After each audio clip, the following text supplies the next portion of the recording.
Yeah. Awesome. And it's important for the teachers to hear that as well, that they don't really need to do anything extra. They don't have No. to spend. So essentially, you didn't spend any time even outside of your prep and class time. Not a lot, right? Like nothing over the weekends that you had to come in for, That I nothing had for. to? No, nothing like that. But Mhm. the sales that we put on, I think we did have one or two on a weekend.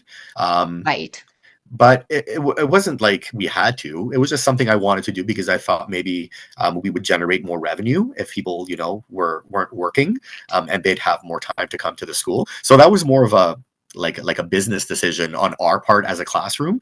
It wasn't something that the program mandated that I had to do or anything like that. No, no, no. Right, right. And that was And again after the garden was grown, like after yeah, the yeah. like No, the but in terms of program. growing the garden, Yeah. oh gosh, no. No, no. Again, Hmm. it's so simple. You get everything going, and as long as your basins are filled with enough water, like they can go up to a week if you fill it enough. I mean, even over the winter holiday, or sorry, over March break, we just made sure everything was really well watered before we left, and that's it. They were fine when we got back. No, there was really nothing So you extra. didn't need the custodians, the building caretakers to come Nothing like in, do that. anything for you, nothing. No, nothing like that. No, no. Everything that's part of the program in terms of the sub irrigation and how it works.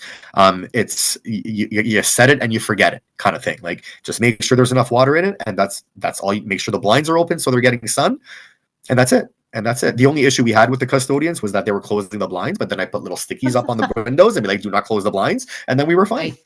Yeah, yeah. Yeah, No, no. that's There was awesome. Yes. nothing. It was honestly, I can't emphasize how simple um, this is to grow an abundant, like an actual abundance of food with your kids. They're doing everything. You just show them how to do it once. Make sure the ones who are struggling a little bit with, kind of overpacking the cups, or I think that's my biggest issue is the overpackers. And then, as they're adding The water, it just overpackers. the overpackers, the ones who really are trying to get as much dirt into the cup as you can. But like other than that, it's as easy as pie. It's There's nothing to it. There's really nothing to it. That's All that's awesome. up to you is, if you're wanting to do other things, is finding the space. But you don't need to go as big as I did, right? You can just do it in a classroom, set up some desks across from the windows, and that's it, right? It's Right. really it depends Those on sunny you. windows, Yeah, yeah, it the depends most on you. important thing. Hmm. Yeah, Yeah, yeah. If you have sunny windows, you're good to go. yeah, And the Oasis program, obviously. of course you need that. No, no, you Yeah. need that. So speaking of that, like what in the program helped you the most? Like what features of the program did you like the most? Was there anything that you didn't care for? Just tell me, be honest. Let me think. I liked a lot of it. I liked all of it. There was nothing I didn't care for. What I felt I made more use of were the side projects that you have in each lesson. So, for example, the sun lesson, we had making the sundial, and making the thermal oven. Those little, or making the bird feeders, or like the gelatin with the bird seed. Like those were so much fun for my class to do. The hardest part, Layla, was finding the time to do everything along Right. in terms of all the supplement, like the extension activities. I wanted to do all of them. I just didn't find the time to do all of them. But Right. they were Right. so creative. Like as a teacher, you gave me so many ideas that I could use as well. They were a lot of fun. Yeah. Yeah, Yeah. So the main thing is growing, right? The main thing is growing. exactly. Yeah, that was my But we priority. also, right. But I And wanted that's to make right. time for the other stuff as well, and often I did. Um, Yes. Usually, it was Yeah. because I turned a French period into an arts and crafts period, instructed in French. So I found ways of getting it in there. I think that's the part I like the most, is those Mhm. things. Those extra things. Also what I liked, yeah, like you brought everything. Everything is there. We got to learn about the equinox, and we actually went out and we hung the bird feeders around the parks and stuff like that. Like Wow. it was so many different ways to just reconnect with nature. And I think that's part of this program is working with nature. But being able to work well with nature, we need to understand nature. So these extension activities helped us understand nature more, which was a real, like, I did not expect any of those things to be included in the lesson plans. I thought it was just going to be, okay, how are we talking about what we're planting? Why are we planting what we're planting? Like the Three Sisters and things like that. But then you'd have these extension experiments and it was like, oh, bonus, thank you. So that was a lot of fun. So thank you for including those as well. Yeah, thank you for reminding me of those because yeah, my focus is also so much the growing, the growing, the growing that I right now I didn't remember that we had all of those things like about the sun and the sundial and the sun Yeah, cooker, yeah, and we have the like the herb drying rack that's right. And then and the all experiment to test the soil, the soil tests. the soil That's test. right. So we spoke about Water filter. We yeah, all have of that stuff. yeah, And I yeah. use the water filter experiment as part of my water systems hands-on activity for science. So like it's all like this already, and Right, like you did so much right. work for us. So it's so thanks again. That's awesome. Yeah, no, No, I no definitely made problem. use of them. Yeah. That's awesome. Yes, because we're like growing food has to do with learning about sun and the seeds and the Mhm. soil and the water, and all of those are important. Yeah, We're yeah, learning how to work with nature. And even yeah. if we're growing just in the classroom, that's still nature we're bringing into the classroom and Hmm. growing it, Yeah, right? Yeah. yeah. So And then awesome. companion Great. planting, and then things like trap plants and all of those things. Like it was just you start very simple as that, oh, okay, this is all there is to it. But then you start realizing that each of these simple things can be broken down into, and then we started talking about the mycelium, and then like it just went deeper and deeper and more complex, but it was still so accessible for the kids. Like they were still able to understand fully because it started in a very general way and then it kind of split out. It was much easier for them to understand complicated concepts because they had that general idea of it already. So it's a very well structured program as well in terms of the delivery, where near the end of it you're getting into some more complex ideas. So yeah, no. One of the questions here, and I keep going back to it in my head, is where do you think you would have been without the Oasis program? And the only thing I could think of is boring and generic. I think I'd just be another boring, generic teacher who's going through the same dry, like unengaging material simply for the sake of delivering a curriculum. And I honestly, I don't think that this could have come into my educational career at a better time, because, like I said, it helped me kind of crystallize my delivery in a way that is now constantly changing and constantly evolving and fun and hands-on, and that's just part of my teaching now. That's just, this is my class. So had it not been for that, I think I'd still be struggling to find that dynamic, fun energy to infuse into my lessons, right? And that it's hard to do that in a way that's easy for students to make connections with. Mhm. It's hard to do that without jumping all over the place, saying, "Okay, today we're doing this, today we're doing this." Like you can't do that with kids. They need to have a natural progression of education. And how do you do that while still keeping everything fresh and fun and exciting? Well, this, I think, without this, I'd still be struggling to try to find that for me. I doubt that. Like the way I I know mean, you, Shant, you would have it's found a way. Maybe if you I would have was, started a garden yourself. yeah, who knows, right? But no, Leila, if I was maybe teaching, in a very higher level class that I am, advanced grade 12 or even a college level, I would definitely have ways of keeping it fresh and exciting. But where my students are right now, it's hard for me to make something fun when they don't have a concept of it, right? It's getting that the foundational knowledge. So they need something that they can just jump into right away and start learning with their hands, as opposed to, I don't know, learning about Yeats and Whiteworth, right? Like there's so much that goes to having an intellectual, like engaging, like riveting discussion about something, but you can't do that with grade eights. Right? I wish you could, Yes. but very Yeah. seldom does that happen. So they need something they can get their hands in, get excited about, look forward to week after week. It's like, sir, what are we going to do in Oasis this year or this week? And every week they'd be there. They wouldn't just come to Mhm. school; they'd be engaged. Um, and Huge. It's That's huge. It is huge. huge. Like my kids Yeah. have gotten so much out of their years with me simply because they were having fun. They were having fun there, and I'm not speaking for everybody, obviously, but I think if you were to take the averages, I think my kids were very fulfilled by the end of the year, simply because they saw all of their hard work that they put in fill a room with greenery and beautiful flowers, because we did the snapdragons one year, and then we did the marigolds, of course. And so just anytime they would watch a flower bloom, they'd run into the class, sir, another flower just, so like they were so into it that I mean Mm. I can't imagine how boring these last 3 years would have been if were it If not for this program. Yeah. Awesome. Awesome. You're so kind. Thank you so much. I I mean, appreciate it it's I'm very not much. just saying it for the viewers, like it's the truth. It really is. Like I don't know, man.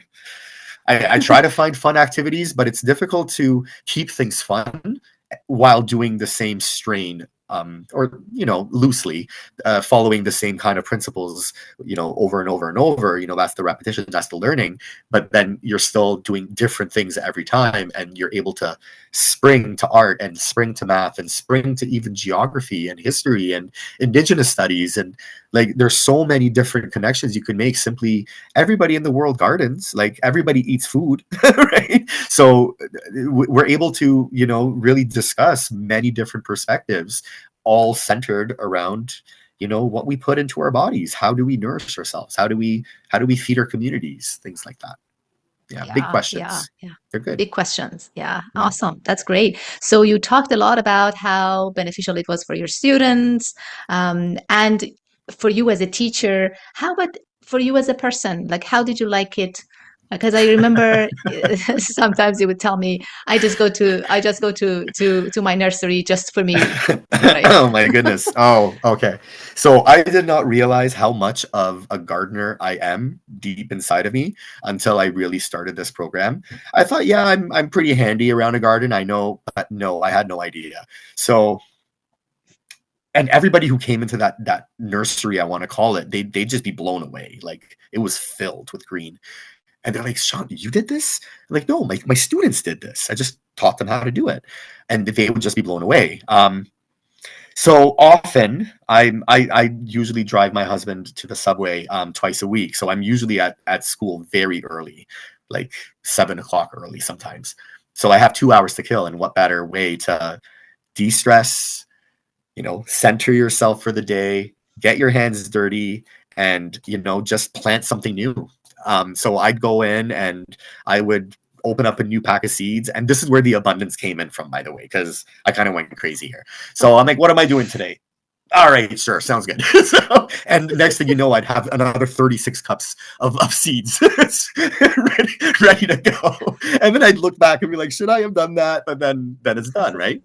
But then Yeah. that spilled over into my personal life, because our poor little tiny balcony in our apartment, the only outdoor space we have, ended up turning into an entire nursery over the summertime. And I had, my goodness, tomatoes and 6 different kinds of peppers and parsley. And mind you, I have zero room for any of this, right? But yeah, no, we made it work. We found places to put plants. And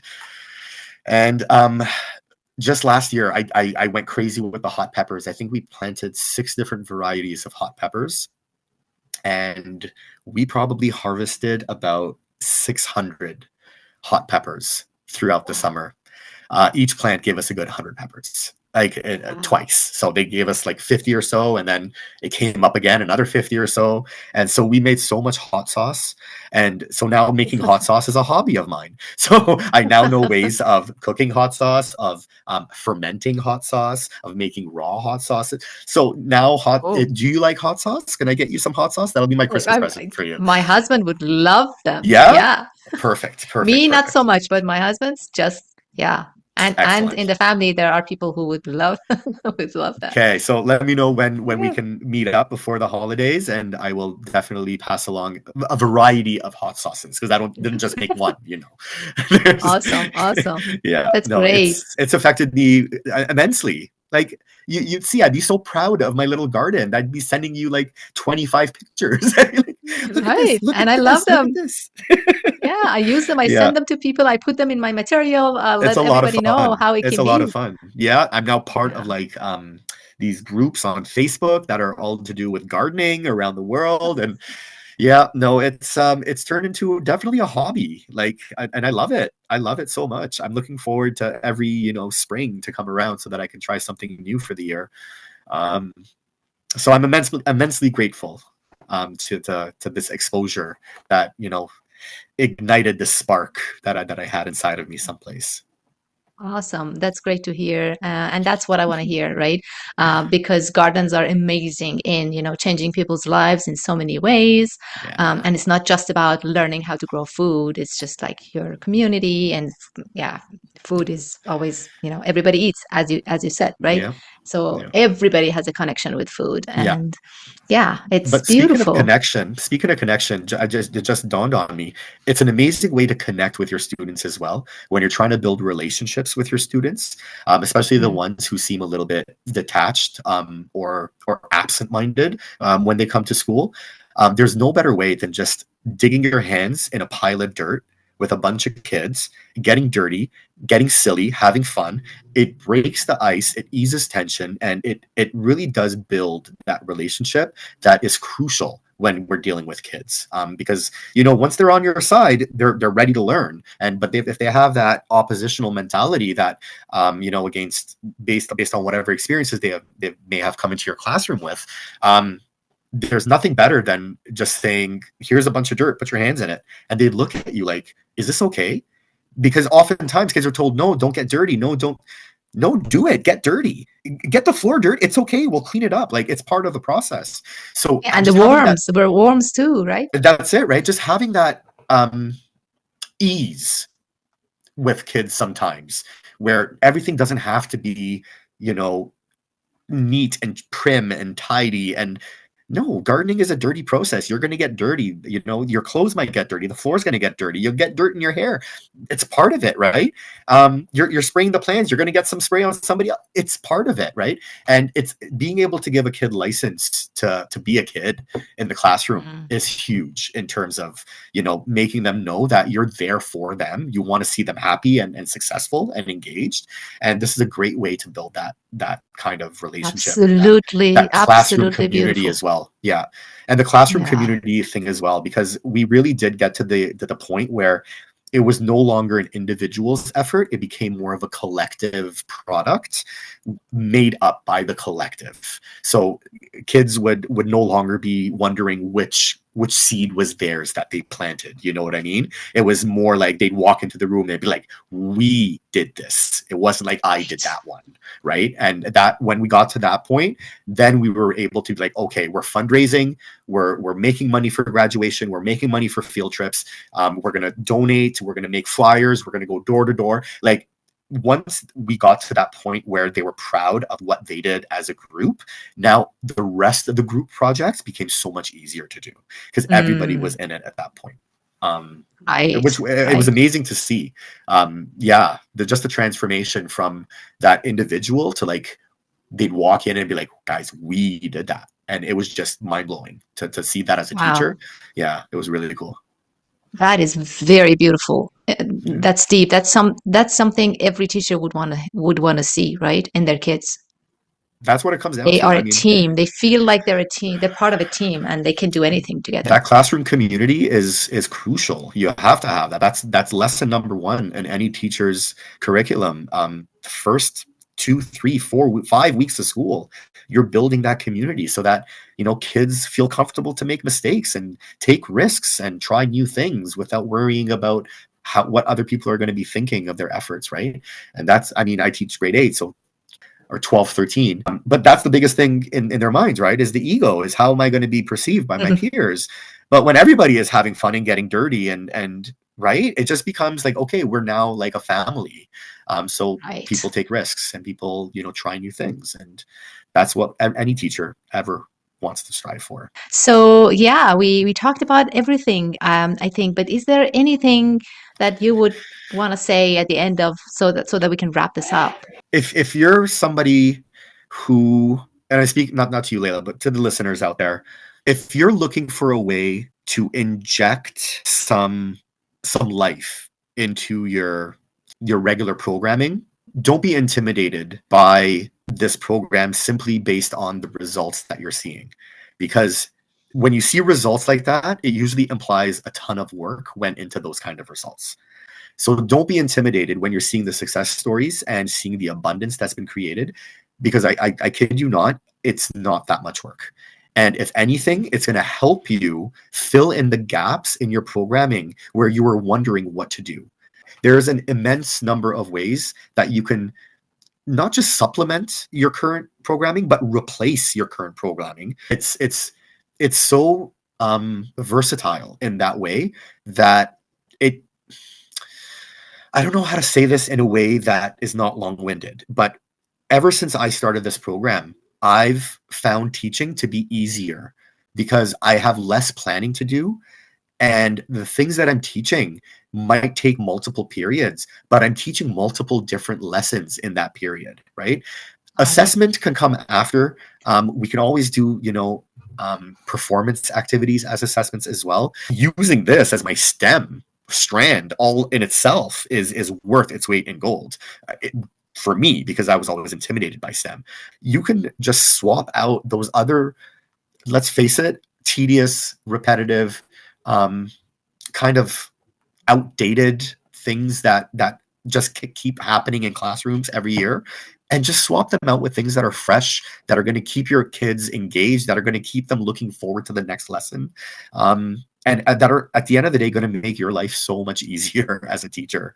You know what? That's a very, very good point. Don't look at the results and think that must have been a lot of work. I do have your, the pictures and videos of your classroom and other teachers' classrooms, and all the things that they have grown and all that. And other teachers could be looking at that and saying, "Ha, there's no way I can do that. That must have been a lot of work." It's But not. it doesn't necessarily. It's not necessarily a lot of No, work, no. right? You go at your own pace. And again, if you don't have the space or the amount of, I mean, maybe you have a really small classroom and you don't need to have as many pots per plant. You just do what you want to do, right? Just turns out that I really wanted to do a lot because I just got into it so much. But that doesn't mean Right. that it has to be that way, right? It could just be at your own pace and at your own comfort level. And every month your comfort level gets a little bit bigger, and every year it gets even bigger. And next thing you know, you're gonna try to find those empty classrooms so that you can fill as gardens. That's gonna happen. Awesome. You'll get the bug. You'll get the buck. You'll get the bug. Awesome. Awesome. Thank you so much, Shant. I appreciate it very much. And I know that this was very engaging and exciting for the listeners to listen to and hear about, gardening and these programs that I keep babbling about from a fellow teacher who is being through it and who has, struggled with some of the, aspects and have made it happen and have made it work. It's very much appreciated. Oh, it's been my pleasure. Thank you again for all your help in making the all of this happen. So it was really a privilege to be here and speak to the listeners. Thank you so much.